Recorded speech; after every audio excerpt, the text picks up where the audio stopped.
नमस्कार, मैं हूं श्वेता सिंह और आप देख रहे हैं आज तक। चीन से लगती हुई सीमाओं पर जिस तरह की परिस्थितियां हैं, जिस तरीके से लद्दाख में एलएसी पर चीन का अतिक्रमण लगातार जारी है, भारत की तरफ से कोशिशें हैं कि बातचीत के जरिए इसे सुलझाया जा सके और इसीलिए अलग अलग स्तर की बातचीत हो चुकी है। अब शनिवार की ओर भी सबकी निगाहें हैं कि वहां जो बातचीत होगी उसमें से क्या इस पूरे मामले का समाधान निकलकर सामने आएगा।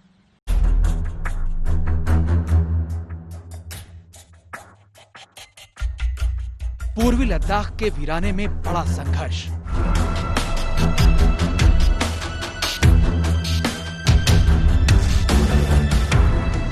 भारत से चीन के छल में होगा छेद।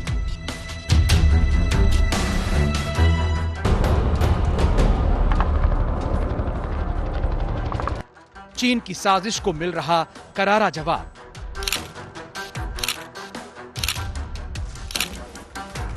चीन को उसी की भाषा में मिला जवाब।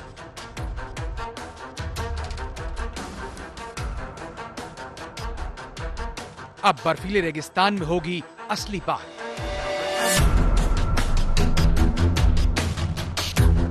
शनिवार को दोनों देशों के बीच बातचीत।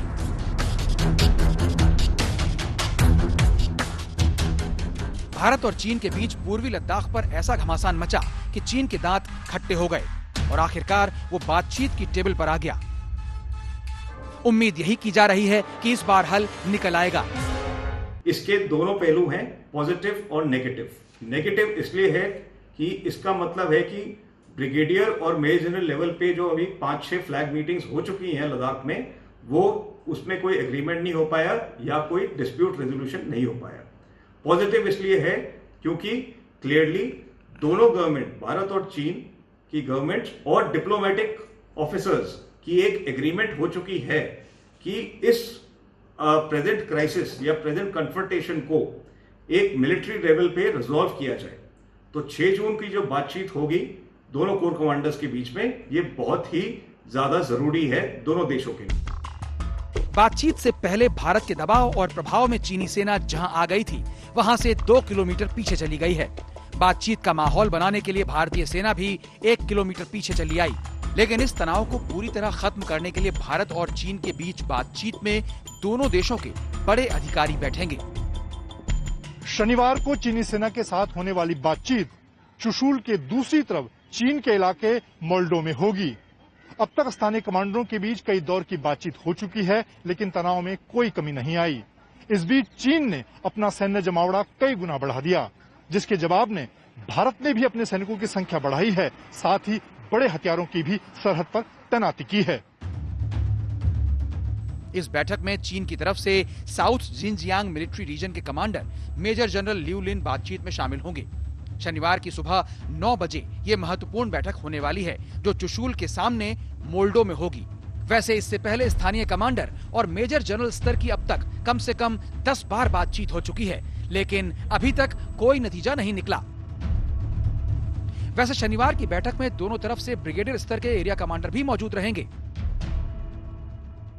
ये कोई नई बात नहीं है। अगर आप याद करें तो डोकलाम में सिक्किम आई जंक्शन की एरिया में 2 साल पहले जो इंसिडेंट हुआ था, उस इंसिडेंट में कम से कम 73 दिन हमारे ट्रूप्स और चाइनीज ट्रूप्स जो है आईबॉल टू आईबॉल कॉन्टैक्ट में थे।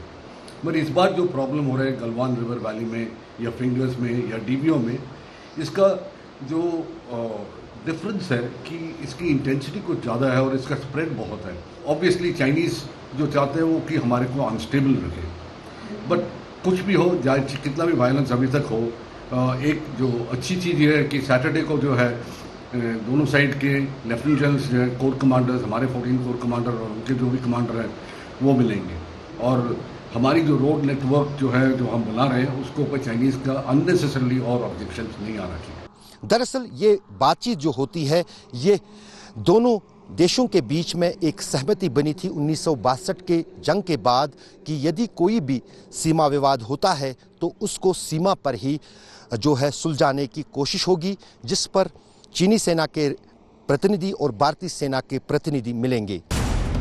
इस बातचीत की नौबत इसलिए आई कि चीन लद्दाख में जब तब फसाद करता रहा है। ऐसे में इस बार माना जा रहा है कि वहां की विवादित जगहों पर कोई ठोस बातचीत हो सकती है। सूत्रों के मुताबिक भारतीय पक्ष इस बातचीत में पेंगोंग त्सो झील, गालवान वैली और डेमचोक में तनाव कम करने का ठोस प्रस्ताव रख सकता है। पूर्वी लद्दाख के ये वो 3 अहम इलाके हैं जहां करीब 1 महीने से दोनों देशों के बीच तनाव बना हुआ है। भारत पेंगोंग त्सो झील से आगे के उन 8 पहाड़ी उभारों पर बात कर सकता है जिनको फिंगर 1 से फिंगर 8 का नाम दिया गया है। भारत उन सभी इलाकों को अपना मानता है, जबकि चीन फिंगर 2 से फिंगर 8 तक को अपना मानता है। सूत्रों के मुताबिक चीन की घुसपैठ को लेकर भारत का रुख बेहद सख्त होने वाला है। भारत चीन से सैनिकों की संख्या घटाने पर भी बात कर सकता है। इंडियन आर्मी का जो जितना भी सोल्जर है वो ऐसा एक यूनिफॉर्म पहनने के बाद ऐसा एक क्षमता रखता है कि एक इंच भी जो अगर अपने धरती माँ के ऊपर जो अगर आंख उठा के भी देता है तो उसको भी आगे धकेलने की क्षमता रखता है। सीमा पर डटे जवान अगर चीन को करारा जवाब देने का दमखम रखते हैं तो सेना के ऐसे बड़े अधिकारी को बातचीत में लगाया जा रहा है जिनकी रणनीतिक ताकत और कूटनीतिक कौशल का लोहा दुश्मन भी मानते हैं। अपने काबिल अधिकारी को बातचीत में लगाकर भारत ने साफ कर दिया कि वो शक्तिशाली होने के बावजूद शांति चाहता है और इसीलिए बातचीत से समस्या का हल निकालने का पक्षधर है। लद्दाख में अशरफ वानी के साथ मंजीत नेगी, दिल्ली आज तक। लद्दाख का वो क्षेत्र भी हम आपको बताते हैं विवाद का कारण कैसे बना। दरअसल अलग अलग फिंगर्स उन्हें कहा जाता है, 1 से लेकर 8 तक, जिसमें भारत का दावा अलग है और चीन का परसेप्शन अलग है। किस तरीके से उन उंगलियों को, प्राकृतिक उंगलियों को लेकर यह पूरा विवाद छिड़ा, कैसे चीनी सैनिक आगे तक आए भारत के क्षेत्र तक और कैसे उन्हें पीछे किया गया, देखिए हमारी ये रिपोर्ट।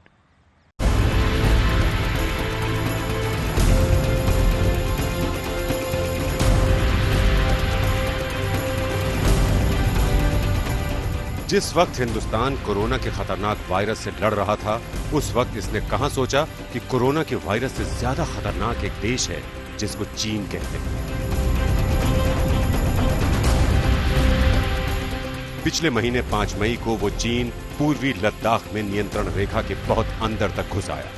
हम आपको चीन की उस साजिश वाले खेल को समझाते हैं। ये जो डॉटेड काली लाइन आप देख रहे हैं, ये है लाइन ऑफ एक्चुअल कंट्रोल, यानी कि भारत की सेना इस तरफ है और चीन की सेना उस तरफ है।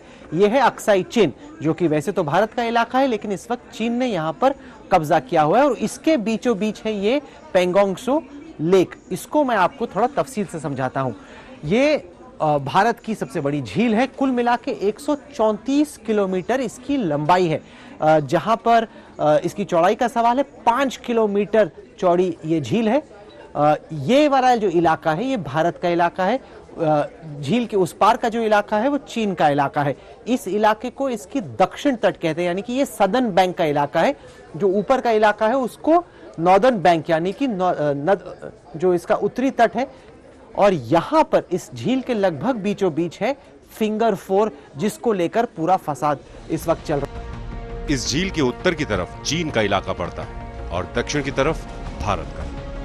इस पूर्वी लद्दाख में पेंगोंग त्सो झील से उत्तर की तरफ भारतीय क्षेत्र में 8 पहाड़ी ऊंचाइयां हैं, जिनके उभारों को फिंगर 1 से फिंगर 8 तक का नाम दिया गया है।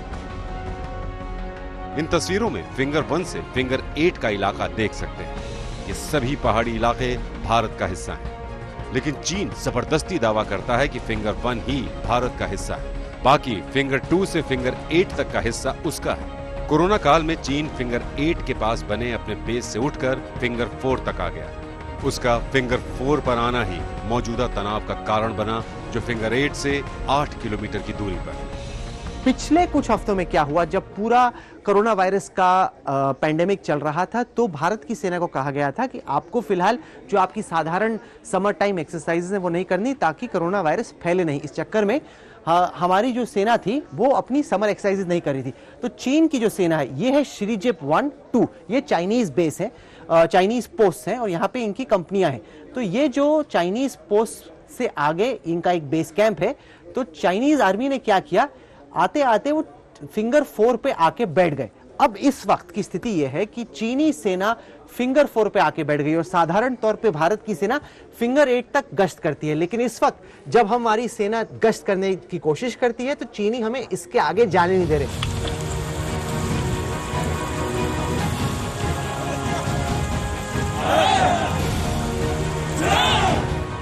दरअसल 5 मई की शाम झील के उत्तरी किनारे पर फिंगर 5 इलाके में चीनी सैनिकों के पहुंचने की खबर आई तो भारतीय सेना के जवान भी पहुंच गए। दोनों तरफ से झड़प हुई, लेकिन फिर बड़े अफसरों ने मामला शांत करा दिया। लेकिन चीनी सेना धीरे धीरे फिंगर 4 तक पहुंच गई। ऐसी खबर है कि 22 और 23 मई को इस समस्या को निपटाने के लिए दोनों पक्षों में बातचीत हुई जो बेकार गई। फिर 2 जून को डिविजनल कमांडर स्तर के अधिकारियों में बात हुई, लेकिन नतीजा कुछ नहीं निकला। फिर 3 जून को थोड़ी कामयाबी मिली जब चीन की सेना 2 किलोमीटर पीछे हटी। चीन इस बात पर जबरदस्ती कर रहा था कि भारत सीमावर्ती इलाकों में सड़क और रक्षा से जुड़े काम बंद कर दे, लेकिन भारत ने साफ कर दिया कि अपने इलाके में वो अपनी मर्जी से कुछ भी करेगा। 1999 में पाकिस्तान से करगिल युद्ध शुरू हुआ तो इस बेस से भारतीय सेना को दूसरी तरफ तैनात कर दिया गया। चीन तो वैसे भी घात लगाकर बैठा रहता है, तो उसने फिंगर 8 से फिंगर 4 तक कच्ची सड़क बना ली। ये जो नीली लकीर है ये है सड़क, यानी कि ये पक्की सड़क है। ये जो डॉट डॉट डॉट आप देख रहे हैं, ये डॉट मैं बड़ा करके दिखाता हूँ, ये डॉट डॉट डॉट असल में पक्की सड़क नहीं है, कच्चा रास्ता है जहां पे सेना के सैनिकों को वॉक करके जाना पड़ता है, पैदल चल के जाना पड़ता है। अभी तो चीन 2 किलोमीटर पीछे हटा है, जबकि अपने बेस तक उसको जाने के लिए 6 किलोमीटर और पीछे जाना होगा। अब शनिवार की बातचीत से तय होगा कि चीन को कैसे उसकी सीमा के अंदर रखना है। राहुल कमल के साथ मंजीत नेगी, दिल्ली आज तक। जिस जगह पर बातचीत होनी है, जिस कॉम्प्लेक्स में बातचीत होनी है, उसकी एक्सक्लूसिव तस्वीरें हमारे संवाददाता अशरफ वानी ने हमें भेजी हैं। वहां से उनकी ग्राउंड रिपोर्टिंग देखना भी जरूरी है कि भारत कैसी तैयारियां कर रहा है ताकि चीन अपनी सीमा में ही रहे।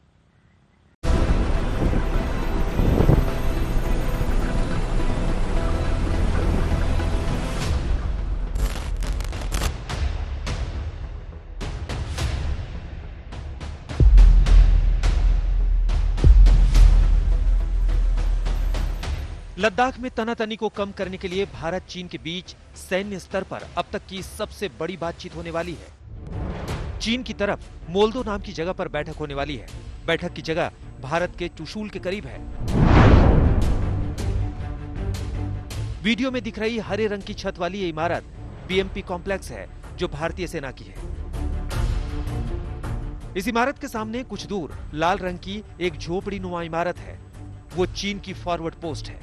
बंजर और सुनसान सा इलाका लद्दाख के चुशूल में है जो नो मैंस लैंड है, यानी यहाँ भारत और चीन दोनों में से ना तो किसी का दावा है ना ही तैनाती। इसके आगे मोल्दो है जिसे बातचीत के लिए चुना गया है।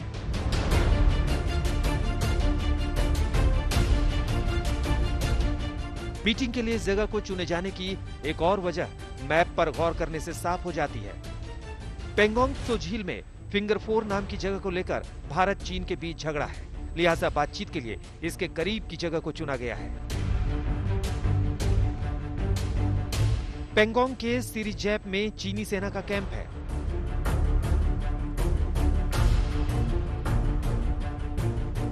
शनिवार को होने वाली बातचीत में चीन के मेजर जनरल लियू लिन अन्य चीनी कमांडरों के साथ सड़क के रास्ते बैठक की जगह तक पहुंचेंगे। वहीं लद्दाख में तैनात 4वीं कोर के कमांडर हेलीकॉप्टर के जरिए बैठक में शामिल होने के लिए आएंगे।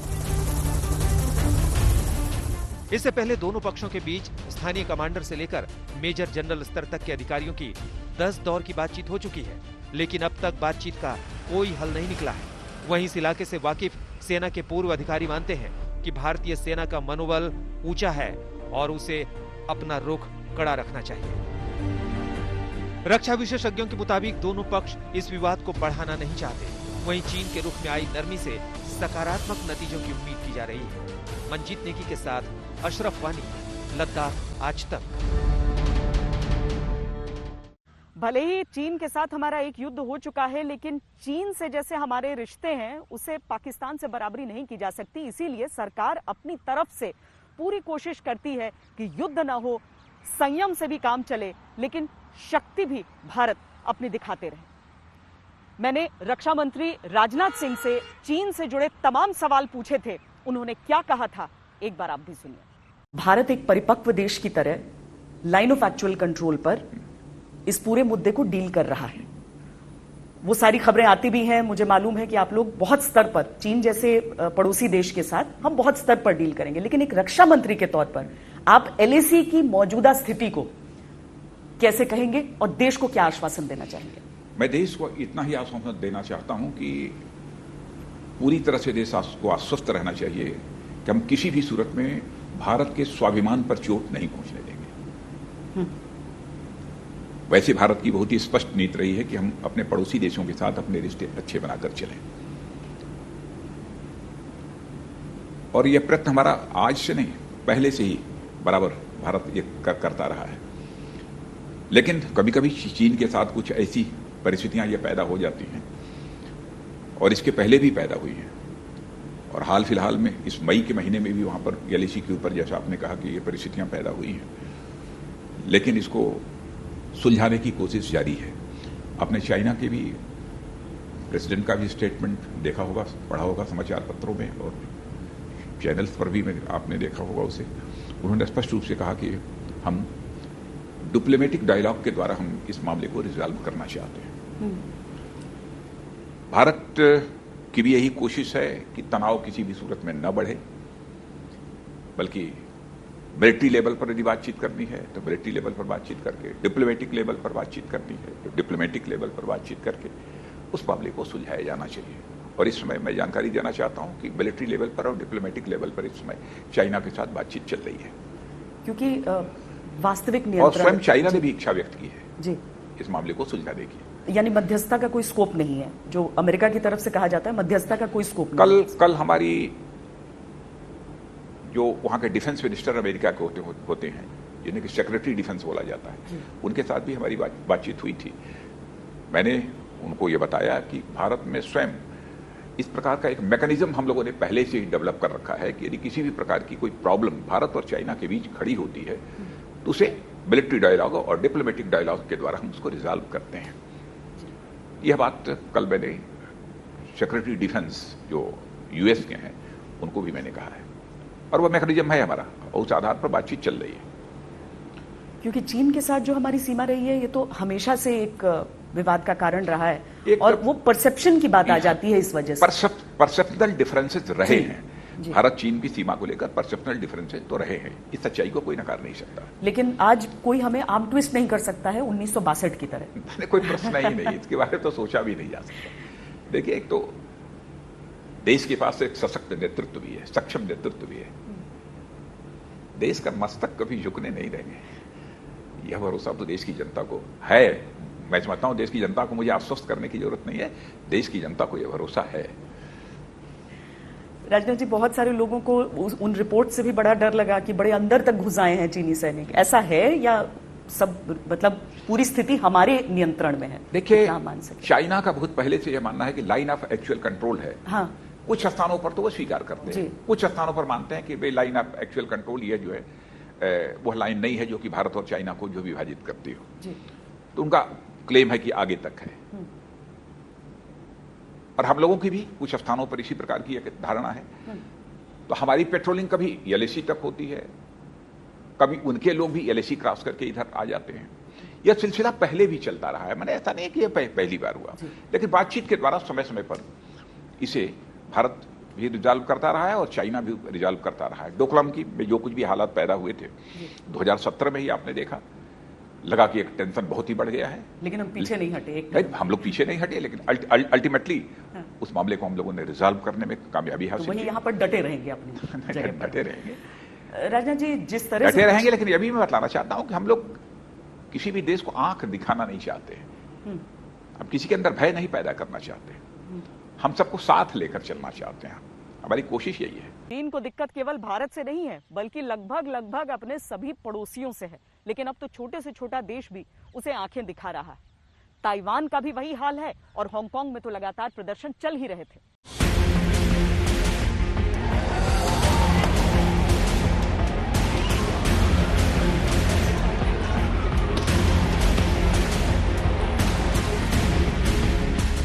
सुपर पावर होने का दम भरने वाला चीन अपने ही घर यानी हांगकांग में विरोध को शांत करने के लिए जूझता रहा। वहीं ताइवान पर हमले की बार बार धमकी देता रहा।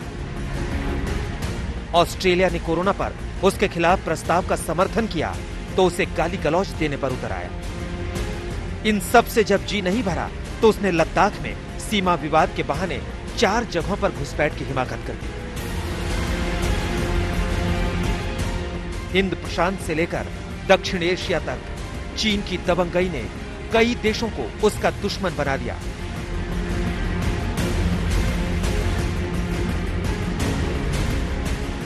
इसी दौरान कोरोना से तबाही झेल रहा अमेरिका चीन के खिलाफ नए सहयोगी तलाश रहा था। उसने कभी हांगकांग पर क्रूरता के लिए चीन को घेरा तो कभी ताइवान को अपना खुला समर्थन दिया। इस कड़ी में उसने भारत चीन तनातनी को लेकर भारत के समर्थन में बयान दिया। हमने देखा है कि आज भी चीन अपनी फौज को वास्तविक नियंत्रण रेखा पर भारत के उत्तरी हिस्से में बढ़ा रहा है। इस तरह के काम निरंकुश सरकारें अपने असल प्रभाव को बनाए रखने के लिए करती हैं। अमेरिका भारत का रणनीतिक साझेदार है। इसके बावजूद वो चीन के खिलाफ बन रहे किसी भी गुट के साथ नहीं है, लेकिन अपने सामरिक हितों की रक्षा के लिए उसने भारत, जापान और ऑस्ट्रेलिया के साथ समझौते किए हैं। ऑस्ट्रेलिया के साथ हुए ताजा समझौते के बाद भारत और ऑस्ट्रेलिया के जंगी जहाज और फाइटर जेट एक दूसरे के सैन्य अड्डों का इस्तेमाल कर सकेंगे। साथ ही ये जहाज जरूरत पड़ने पर ईंधन भी ले सकेंगे। भारत अंडमान निकोबार द्वीप समूह में स्थित अपने नौसैनिक अड्डे का इस्तेमाल करने की सुविधा ऑस्ट्रेलिया को देगा।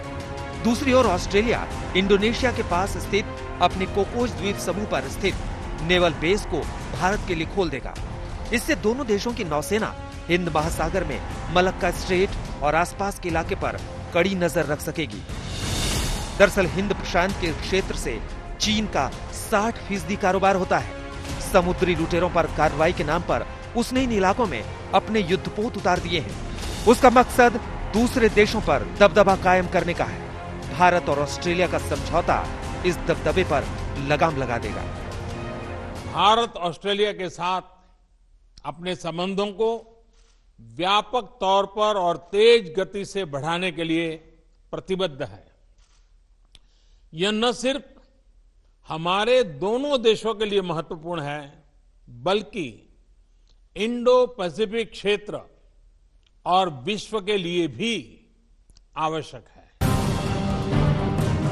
चीन को बहुत पहले से ही इस बात का डर सता रहा है कि उसके खिलाफ गोलबंद होते देशों में भारत की भूमिका अहम होती जा रही है।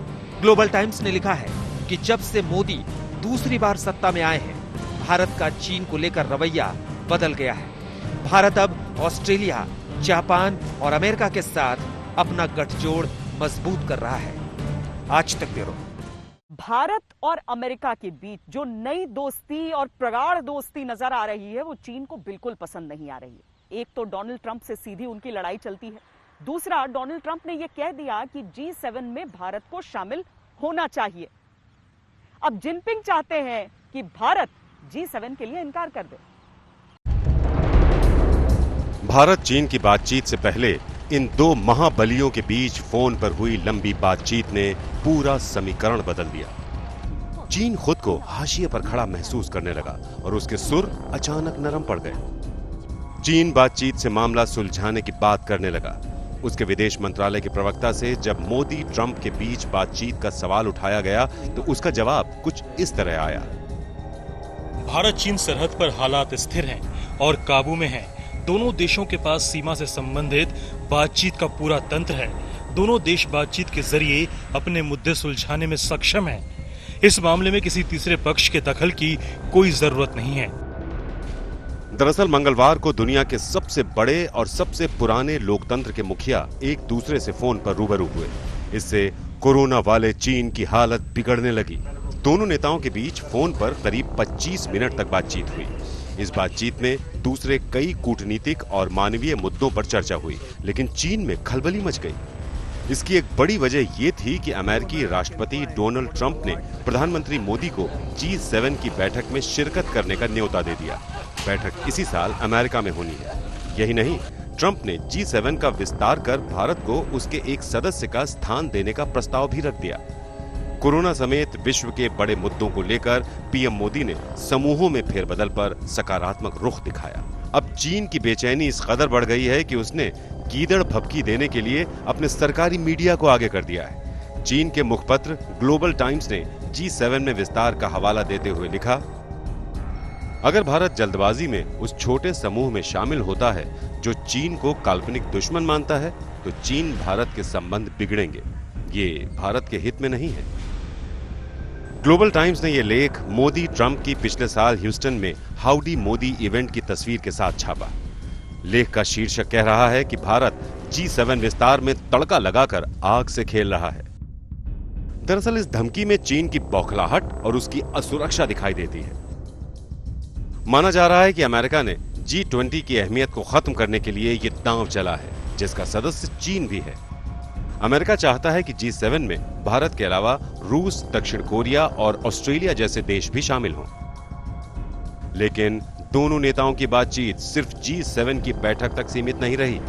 असल मुद्दा तो चीन का उठाया विवाद है, जो पूर्वी लद्दाख में बीते 1 महीने से चल रहा है। भारत ने साफ कर दिया है कि वो तीसरे पक्ष की मध्यस्थता नहीं चाहता, लेकिन लद्दाख में चीन की दादागिरी भी चलने नहीं देगा। भारत में स्वयं इस प्रकार का एक मैकेनिज्म हम लोगों ने पहले से ही डेवलप कर रखा है कि यदि किसी भी प्रकार की कोई प्रॉब्लम भारत और चाइना के बीच खड़ी होती है तो उसे मिलिट्री डायलॉग और डिप्लोमेटिक डायलॉग के द्वारा हम उसको रिजॉल्व करते हैं। भारत के रुख से साफ है कि वो चीन से अपने सीमा विवाद को अपने दम पर हल कर लेगा, लेकिन अमेरिका के खुले समर्थन से चीन पर दबाव बढ़ गया है। अब नजरें भारत चीन के बीच अब तक की सबसे बड़ी बातचीत पर टिक गई हैं। इस बातचीत के सकारात्मक नतीजों का इंतजार है। गीता मोहन और श्वेता सिंह के साथ अभिषेक भल्ला, दिल्ली, आज तक।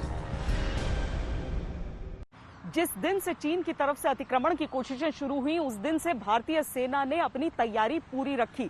दरअसल चीन के सामने बहुत जरूरी होता है कि जितने सैनिक वो लगा रहा है, आप उससे अधिक लगाइए। लद्दाख में भारत ने ऐसा किया, वहां पर बोफोर्स भी लगा दी। इसके साथ ही चीन से लगती हुई जितनी भी सीमाएं हैं पूर्वोत्तर तक, वहां तक भारत ने अपनी तैनाती दुरुस्त रखी है।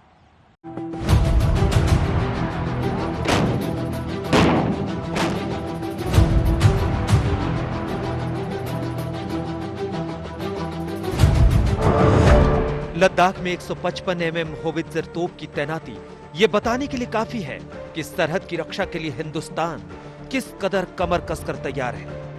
लद्दाख में पिछले 1 महीने से जैसी स्थिति बनी है, उसके बाद सेना किसी भी किस्म का जोखिम उठाना नहीं चाहती। इसलिए उसने जम्मू और कश्मीर में चीन से सटे हर इलाके में सैनिक तैनाती बढ़ा दी है।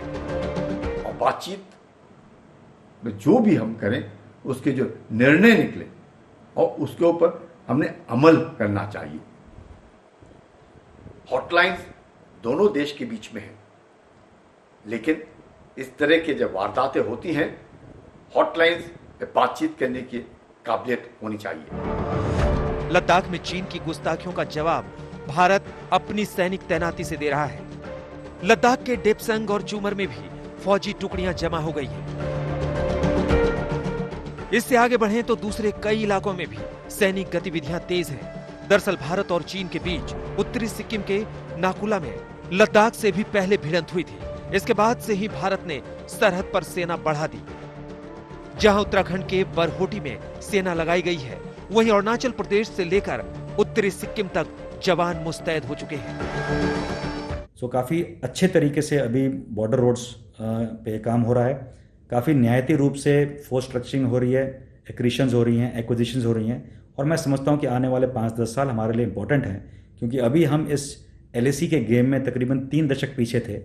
एंड अभी अगले 4-5 साल में जो हमने काम किया है, मुझे लगता है कि अगले 10-12 साल में हमारी कैपेबिलिटी इतनी हो जाएगी कि चाइना LAC के खिलाफ कोई मिलिट्री एक्शन के बारे में उस समय नहीं सोचेगा।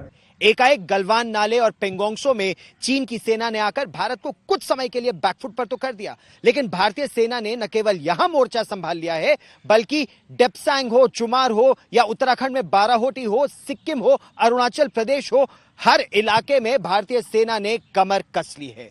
भारत चीन के साथ शांति चाहता है, लेकिन शांति दबकर नहीं, बल्कि सम्मान से। चीन के खतरनाक खेल को देखते हुए भारत ने उन जगहों पर अपनी टीम लगाई जहां 1962 के युद्ध के निशान हैं। उन्हीं में से है उत्तराखंड का नेलांग घाटी, जहां हमारे संवाददाता मंजीत नेगी पहुंचे। सरहद पर चीनी सेना के साथ तनातनी के बीच इस वक्त हम उत्तराखंड में चीन से लगने वाली हरसिल सरहद के नजदीक मौजूद हैं। उत्तरकाशी से हरसिल की दूरी 70 किलोमीटर है। इस वक्त हम हरसिल से 30 किलोमीटर पहले मौजूद हैं और ये एक पहाड़ी इलाका है जो सड़क आगे सरहद की तरफ जाती है। यहाँ से नेलांग घाटी की तरफ बढ़ने के दौरान रास्ते में सड़क बनाने का काम तेजी से चलता नजर आया।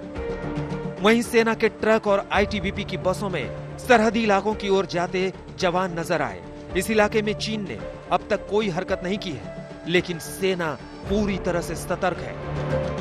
पूर्वी लद्दाख में चीनी सेना के साथ तनातनी के बीच इस वक्त हम उत्तराखंड में चीन से लगने वाली सरहद पर हालात का जायजा लेने पहुंचे हैं। ये हरसिल कस्बा है। यहाँ से आगे 40 किलोमीटर की दूरी पर नीलोंग घाटी है, जहाँ पर आखिरी गांव जादोंग है, जो कि 1962 की लड़ाई के बाद वहाँ के लोग माइग्रेट करके बगोरी गांव में पहुंचे हैं और आज यहाँ पर एक विशेष पूजा होनी थी।